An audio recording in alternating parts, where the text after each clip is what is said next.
The Abduction at Armadillo Ranch. Tom and Adeline's kidnapping possesses my mind with relentless guilt. 5 years later, I still hang up missing posters, hoping for a miracle. They were taken right before my eyes, and I wish I had done more to save them. The reason for their abduction is a mystery, but I still have hope that they are out there, somewhere. My best friends and a married couple that everyone adored, Tom and Adeline, were in many ways my family. While it may have seemed like third wheeling to some, I would often join them on many nights out and countless holidays away. Tom is, your classic macho man, and Adeline is best described as the quiet bookworm that has always got along with everyone. To find a detractor for them was like locating a needle in a haystack. The idea of a weekend vacation just outside of town sounded like a blessing, so I was over the moon when Tom texted me the invite. Once the planning was done with everything packed, the day arrived and the happy couple picked me up on their way to Armadillo Ranch.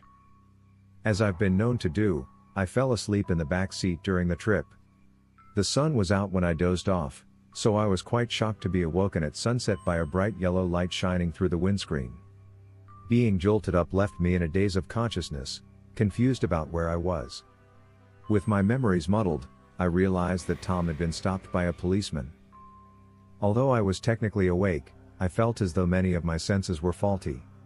After a brief exchange, we were back on the road.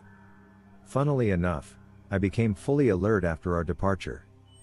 Now able to form thoughts, I quickly asked Adeline what all that was about. It was a police roadblock, she said.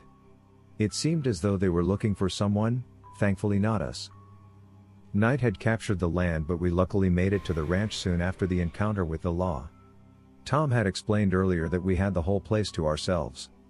The location was small but featured a homely old wooden house with a large barn nearby.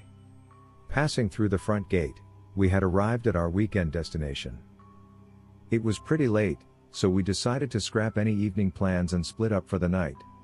Tom and Adeline found themselves in the master bedroom, while I began to unpack in a single room along the main hallway. The building had an old smell to it, but it seemed largely well kept.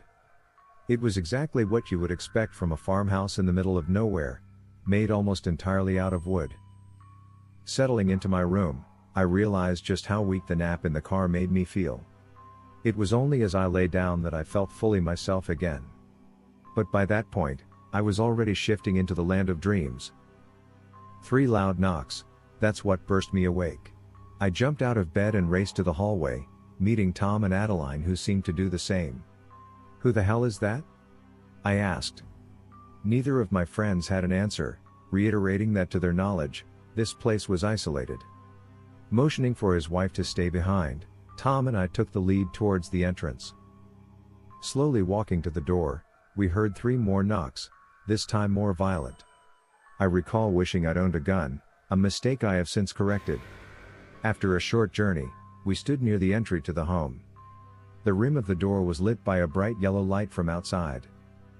Tom looked at me. As I mentioned before, he was a strong individual, but occasionally, I would see fear in his eyes. This was one of those times. Before he could look back at the entrance, the light disappeared. Avoiding further hesitation, Tom swiftly marched to the door and swung it open.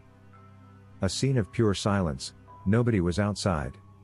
Stepping out in search of a sign, neither Tom nor I could see any footprints or tire tracks. "What the fuck?" I whispered. "What the fuck indeed," exclaimed Tom louder. We were only outside for a few minutes, but it was a mistake that I'll always regret. I remember Tom's next words as clear as the moment he said them. Re-entering the house with me close beyond, he asked his wife for her opinion. "What do you think, Adeline?" To our shock, she was gone. We searched every room, every closet, every hidden space. At first, Tom thought it was a prank, likely avoiding the reality that his worst fear had come true. I remember trying to decipher the mystery myself. The knocking on the door combined with Adeline's disappearance led me to insidious thoughts involving serial killers and kidnappers. Shouting out for his wife, Tom slammed his fist in anger against the wooden wall of the kitchen. We heard her as soon as his hand made contact for a 3rd time. Her blood-curdling scream came from the barn outside. To say we sprinted to the barn would be an understatement. It wasn't too far, but Tom and I were still out of breath as we dove inside. Regaining our strength, our labored breath delivered a noticeable fog to the cold air in front of us. The barn had been left unused for some time, with worn floorboards creaking under our feet. Utilizing his phone's flashlight for the search, Tom darted from corner to corner. A rotting ladder covered one section while old tools were discarded in another. Soon after, the pool of bright red blood at the center became abundantly clear. Stepping nearer, we both knew that this was likely Adeline's. Distraught and panicking, I attempted to console Tom, but he shrugged me off. "It might not be hers," I said rather foolishly. The look Tom gave me had murderous intent, so I abstained from speaking more. As we crouched towards the ground to examine the scene, the flashlight of his phone seemed to dim in brightness. Once Tom was closer, the phone shut off entirely. Mumbling to himself, I can't recall his words, but he seemed to have full confidence that his battery wasn't low when we entered the barn. After only a few seconds, the barn lit up in the same bright yellow light from before. Suddenly, the pool of blood became clear. To our surprise, it varnished the ground in a perfect circle. At this stage, Tom was too preoccupied to question the light. As soon as the barn ignited in the yellow glow, I noticed my consciousness slipping. It was as though I was losing who I was, all my memories and personality. Practically falling asleep on my feet, the moment felt similar to how I was earlier in the day. Fighting the nightmarish feeling, I stepped away from Tom, who was still kneeling by the blood. This was when I realized where the yellow light was coming from. Glancing above, I noticed the rays shining down through cracks in the roof. Whoever this intruder was, they were above us. I shouted to Tom many times, but nothing could avert his attention from the spherical stain. My soul was fading, so with all the strength I had left, I chose to leave the barn alone to confront whoever had kidnapped Adeline. Stumbling onto the ground outside, I turned and looked to the roof of the structure, expecting to see a creepy voyeur peeking in from above. My blurred vision was presented with not a person but rather a long metallic tube, floating in the night. Seconds before I passed out, the light it was emitting became brighter and everything around me was illuminated in a shining blaze. I woke up in the hospital, surrounded by doctors who explained that I had been in a month-long coma. I soon learned that the owner of the ranch had discovered my unconscious body, with Tom and Adeline's whereabouts unknown. I have gone back many times, searching the house, probing the barn. I've never found any clue as to what happened. In fact, the blood stain was gone too.